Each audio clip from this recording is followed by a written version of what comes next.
Hi everyone, welcome to స్పందన programme.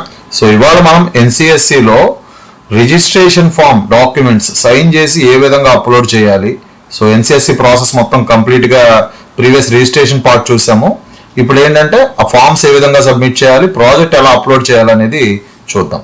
So ఇక్కడ ముందుగా ఏంటంటే ఏదైతే రిజిస్టర్డ్ ఈమెయిల్ ఐడి ఉందో ఆ ఈమెయిల్ ఐడిని ఈ విధంగా రాసుకుని నెక్స్ట్ ఇక్కడ మన యొక్క పాస్వర్డ్ని ఎంటర్ చేసుకోవాలి.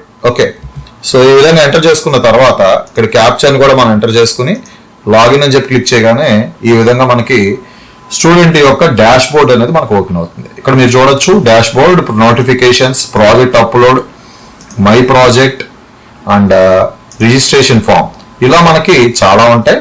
ఇక్కడ మనం ఏంటంటే ఏదైతే మనం ప్రీవియస్ రిజిస్ట్రేషన్ చేసున్నామో ఆ ఫామ్ని ఇక్కడ మనం డౌన్లోడ్ చేసుకుని మన ప్రిన్సిపల్ గారి సైన్ అండ్ స్టాంప్ తో మనము ఇక్కడ దాన్ని రీఅప్లోడ్ చేయాల్సి ఉంటుంది. ఓకే, నౌ రీఅప్లోడ్ చేసేద్దాం. జస్ట్ చూస్ ఫైల్ ఆప్షన్ చూస్ చేసుకున్న తర్వాత ఏదైతే మనం అప్లోడ్ చేసిన ఫైల్స్ ఒక ఫైల్లో పెట్టుకున్న తర్వాత దాన్ని మనము అప్లోడ్ చేయాల్సి ఉంటుంది. Just this is the registration form.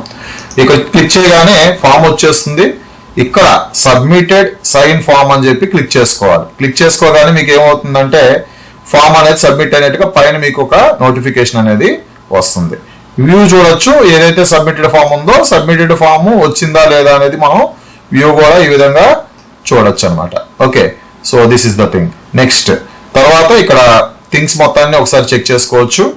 So students యొక్క డీటెయిల్స్ ఈచ్ అండ్ ఎవ్రీథింగ్ ఇక్కడ వస్తాయి. ఓకే, తర్వాత then next go to the project and upload.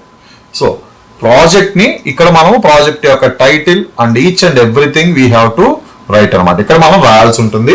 So దానికి సంబంధించినటువంటి అబ్స్ట్రాక్ట్ అండ్ ఎవ్రీథింగ్ ప్రతిదీ కూడా ముందుగా రెడీ చేసుకుని పెట్టుకుని దాన్ని మనము just Ctrl+C copy and here Ctrl+V paste అయిపోయిన తర్వాత ఇక్కడ PDF ఫార్ PPTని అప్లోడ్ చేయమని చెప్పి అబ్స్ట్రాక్ట్ అడుగుతుంది. ఇక్కడ చూస్ ఫైల్లోకి వెళ్ళిపోయి సో ఏదైతే మనం డాక్యుమెంట్ ప్రిపరేషన్ చేసుకుని ఉంటామో ఆ థీసిస్ ని మనం ఇక్కడ అప్లోడ్ చేసుకోవాలి. Solar water heating system. So నేను ఒకటి తీసుకున్నాను ఇక్కడ.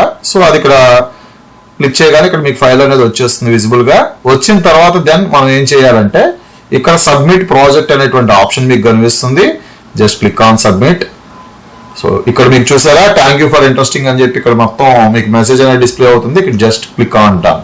ఓకే, సో ఈ విధంగా మనము ఫస్ట్ ప్రాజెక్ట్ ని అప్లోడ్ చేసుకోవచ్చు. ఓకే, సేవ్ యాజ్ డ్రాఫ్ట్ అంటాం. దెన్ ఇక్కడ మనకి ప్రాజెక్ట్ అనేది ఫస్ట్ సేవ్ యాజ్ డ్రాఫ్ట్ అయిపోయిన తర్వాత ప్రాజెక్ట్ అనేది మనం ఫైల్ చూజ్ చేసుకుంటాం. ఈ విధంగా చూజ్ చేసుకుని జస్ట్ సబ్మిట్ ప్రాజెక్ట్ అనగానే ఆటోమేటికల్ గా సబ్మిట్ అనేది అయిపోతుంది. ఓకే, సో ఈ విధంగా మనము స్టూడెంట్ యొక్క ప్రాజెక్ట్ ని అండ్ అదే విధంగా రిజిస్ట్రేషన్ ఫామ్ ని అప్లోడ్ అనేది చేసుకోవచ్చు. Okay, thanks for watching. Please do like, share and subscribe to our channel for more important sessions and videos. Kindly support us.